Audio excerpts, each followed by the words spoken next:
Hello everyone. Today we talk about how to fill the app of AK option. We go to settings. Then we click on apps. After that we search the app AK option and we click.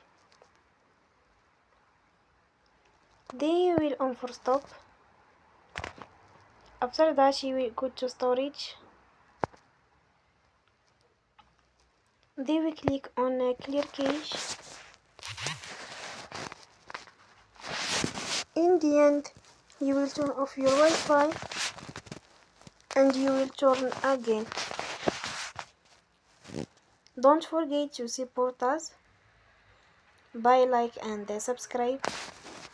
See you next time and thank you for attention.